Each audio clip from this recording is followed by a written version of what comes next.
Even though we are high school students, we have the capacity to create change, and I think that's something that can be inspiring to anyone. It was unforgettable. Yeah, that's a good one.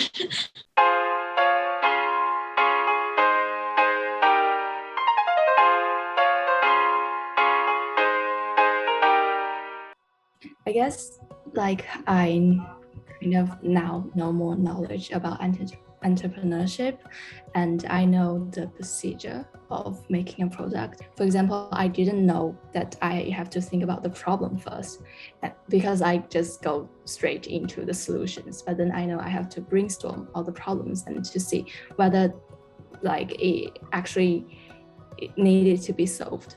So if you apply that, like you can use entrepreneurship to help create something that you want in your life. And I think that's just something that I really enjoyed throughout the process. It was very good. So, any advice for the younger generation? Just give it a try, and it might be your like kind of entrance to entrepreneurship.